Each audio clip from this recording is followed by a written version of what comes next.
Okay, tonight is Mormon chapter 6. And now I finish my record concerning the destruction of my people, the Nephites. And it came to pass that we did march forth before the Lamanites. And I, Mormon, wrote an epistle unto the king of the Lamanites, and desired of him that he would grant unto us that we might gather together our people unto the land of Cumorah, by a hill which we called Cumorah, and there we could give them battle. And it came to pass that the king of the Lamanites did grant unto me the thing which I desired. Okay, we're reading in this particular chapter, right? Of course, the writer was still Mormon, and as we had said other times, he wrote an abridgment of the whole record up to and before this particular book of Mormon, and now this is his story. And so now, as you see in the first verse, it says, "Now I finish my record concerning the destruction of my people, the Nephites." Right? He's kind of giving away the end, perhaps, right? But as he's writing it, I mean, it's a done deal that they're going to lose. It's just a matter of how soon. So that's why he's kind of writing it that way. He says, "Now I finish my record concerning the destruction of my people, the Nephites," because as we said up through the last chapter, I mean, they're getting beat more and more, and their remaining armies getting smaller and smaller.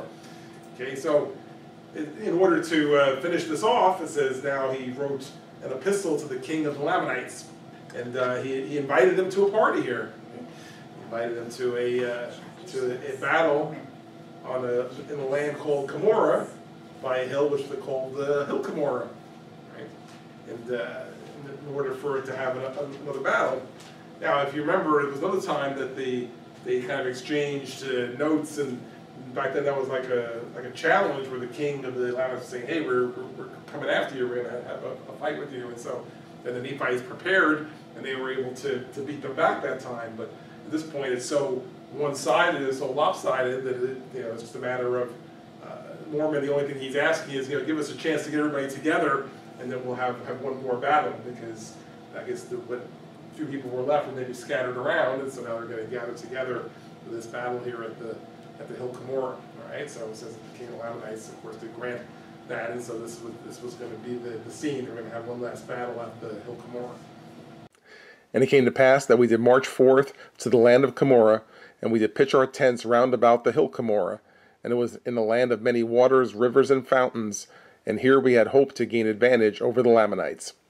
And when 384 years had passed away, we had gathered in all the remainder of our people unto the land Cumorah. And it came to pass that when we had gathered in all our people in one to the land of Cumorah, behold, I, Mormon, began to be old, and knowing it to be the last struggle of my people, and having been commanded of the Lord that I should not suffer the records which had been handed down by our fathers, which were sacred, to fall into the hands of the Lamanites, for the Lamanites would destroy them, therefore I made this record out of the plates of Nephi, and hid up in the hill Cumorah all the records which had been entrusted to me by the hand of the Lord, save it were these few plates which I gave unto my son Moroni. Whereas the previous verses, they kind of invited the Lamanites to a battle at the Hill Cumorah. All right, so now in 4, you see they make their way there. As you can see, it says it was a land of many waters, rivers, fountains, and so forth. They pitched their tents, so they're ready. Okay, and now so 384 years had passed away. So that was the year that they were doing this. Right. So the next verse, Mormon mentions himself as being old. So he's 74 years old by this point, which, to be leading an army and having an active battle, it's a little on the old side, right? I mean, it's not too old to do some things, but it's probably too old to be doing that. So that's why he says that he says, "I, Mormon, began to be old, and knowing that we were coming to the end of our struggle here," he said, now he started to think about really probably the most important thing that was entrusted to him, which wasn't necessarily an army, but it was the sacred records that he had been keeping, right? He was now holding on to. If you remember from an earlier chapter, there was a man named Amaron who was the last record keeper of the Nephites before that, and he had hid them, and then he told Mormon when he was 10 years old, "When you're old enough, go get them, and then you'll be responsible for them," and so which he did.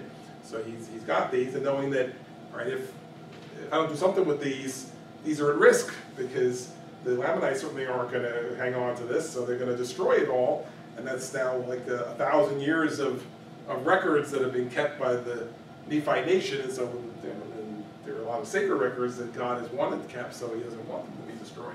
So that's why he's saying, I got to do something with these things. And so in 6 it says what he would do.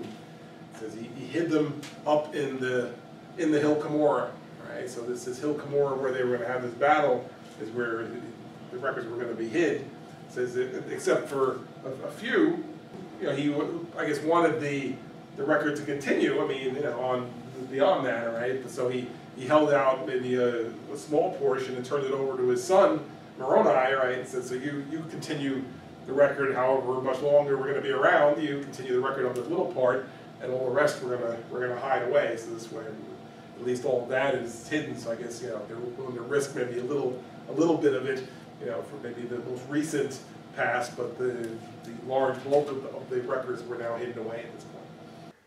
And it came to pass that my people, with their wives and their children, did now behold the armies of the Lamanites marching towards them, and with that awful fear of death which fills the breasts of all the wicked, did they await to receive them.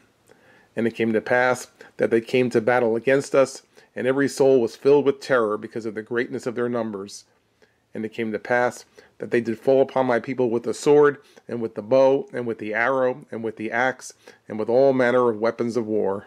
As much as perhaps a little bit of bravado here that the letter is written to the Lamanites, it's okay, we're going to all gather together, we're ready for this big battle, and okay, now we're ready, and we're all together, and all our forces are brought together. The fact is, we're still talking a small number of people compared to the size of the Lamanite army. So they basically know that it's really just a matter of time here. So you can picture, if you put yourselves in their position, all right, what you would feel like, all right, they're all gathered together in one place, let's say in one city, and now the huge Lamanite army is marching towards you, and you just know as soon as they get there, they're going to start to see death among all people, right? That's what's coming. So we don't always get to know when the time of our death is coming, right? Unless we have a fatal illness or something, but in this case, they know that it's marching towards them, all right? So that by today or tomorrow or a few days from now, they're going to be dead, all right? And they're going to be killed, and perhaps with some different kinds of weapons here: sword, the bow, the arrow, the axe, right? Whatever way it's going to be, the Lamanite army is headed towards them. So that's why it said in 7, it says that awful fear of death which fills the breasts of all the wicked, that they await to receive them, right? They know what's coming. And it points out the wicked part, that as you remember from the previous chapters, this was not a godly people either. So if you're not a godly person, and you don't even have that to look forward to when you leave this life, right? So then that will be a real feeling of dread, that really the end is coming, and what's coming next is not going to be any better than what's happening here. And it came to pass that my men were hewn down, yea, even my 10,000 who were with me, and I fell wounded in the midst, and they passed by me, that they did not put an end to my life. And when they had gone through and hewn down all my people, save it were 24 of us, among whom was my son Moroni, and we having survived the dead of our people, did behold on the morrow, when the Lamanites had returned unto their camps, from the top of the hill Cumorah, the 10,000 of my people who were hewn down, being led in the front by me. And we also beheld the 10,000 of my people who were led by my son Moroni. Now it appears from the way this is written in the next several verses as well, that they were organized in groups of 10,000, right? Which, again, we've been saying that this was smaller groups, but 10,000 here, 10,000, that's still a pretty big group, right? So, but yet the Lamanite army was much bigger even than theirs. So, I mean, we're not talking, 20 against 50. I mean, these are huge numbers, but yet, this is how they were organized. So it says that there were 10,000 men who were led by Mormon, and 10,000 who were led by his son Moroni. And so as you can see, it says they were all killed by the time that he's writing this. And in fact, as you see in, I guess it was 10, it says that Mormon himself was also wounded in some way, right? Perhaps wounded and fell down as if he was dead. So that's why it says that the Lamanite army just kind of marched right past him, right? They assume these people are all dead, so they're just moving forward. Right, which is why he's still around to write some more verses here, right? Otherwise it would end with verse 9, So he was wounded, right, but not killed at this point. but yet you can see by then it's down to, it says 24 people is all that's left, right? So it's really the rest of Mormon's 10,000 was killed, and Moroni's 10,000 were killed, right? So there's only 24 people left, of which his son Moroni is one of them, right? But that's all that's left now is 24 people by the time he's writing this. Okay? And you know, we think of it as he's writing it, right? I mean, not that he's writing it in the middle of laying wounded in the field, right? But of course, you know, he probably survived that day, and then they made their way back to some tent, and then he recorded, you know, what had happened for that particular battle. And behold, the 10,000 of Giddonah had fallen, and he also in the midst. And Lama had fallen with his 10,000, and Gilgal had fallen with his 10,000, and Limhah had fallen with his 10,000, and Joniam had fallen with his 10,000, and Kamanihah, and Moronihah, and Antionum, and Shiblam, and Shem, and Josh had fallen with their 10,000 each. And it came to pass that there were 10 more who did fall by the sword, with their 10,000 each. Yea, even all my people, save it were those 24 who were with me, and also a few who had escaped into the south countries, and a few who had descended over unto the Lamanites, had fallen. And their flesh, and bones, and blood lay upon the face of the earth, being left by the hands of those who slew them to molder upon the land, and to crumble, and to return to their mother earth. Right, so you got several more 10,000 groups. If you count how many there are, it sounded like there might have been about 20 or 22 groups of 10,000, all right, which would be about 220,000 then, right? And so this was the Nephite army. So the Lamanite army was a lot bigger than theirs, it said, all right? So as you saw all the different names that went by there, right? The names themselves don't necessarily mean anything to us, but just each one was the leader of a group of 10,000. Right, and then in fact, by the time it's the 15, it says there were 10 more groups of 10,000 who they didn't even bother to name. So every name that was mentioned, and the 10 that are not mentioned, represents 10,000 more people who were killed. All right, so you know, over 200,000 killed in this particular battle. Now, again, it doesn't say how long it took. I don't know if it was just one day necessarily, but in some period of time, this battle took place, and all these people were killed. All right, so now he's writing it up, and it repeats in verse 15 that there's now only 24 people left. So, I mean, from the tens of thousands of people, it's down to just a handful, 24 people, which would fit in this room here. Okay, and so it's just a small number of all that's left now. So clearly not an army, but now just a few people waiting to die or to escape or whatever. And in fact, it does mention that a few people did escape into the south countries, which, again, if you consider what we were saying earlier, that this is taking place perhaps in the Central America area, so to the south of that there are the countries of South America, right, and the southern part of Central America, so you can see people could have made their way down into those areas there. Right, so there's some escaped that way, some descended over to the Lamanites. You know, you can't beat them, join them, I guess, right? But so these were the ones that were able to survive this particular battle. But other than that, everybody's been killed. And my soul was rent with anguish because of the slain of my people. And I cried, O ye fair ones, how could ye have departed from the ways of the Lord?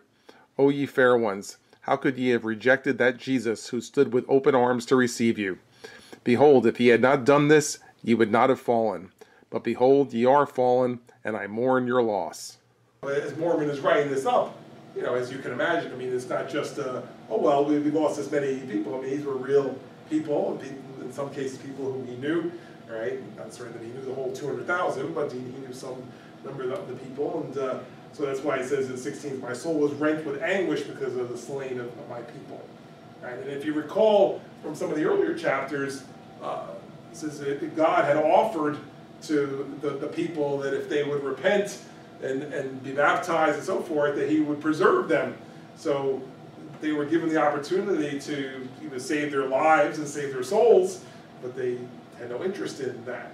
Right? So that's why he's saying here, he says, "O ye fair ones, how could you have departed from the ways of the Lord? How could you have rejected Jesus who was ready to receive you?" Right? And if you had done this, then you wouldn't have fallen this way.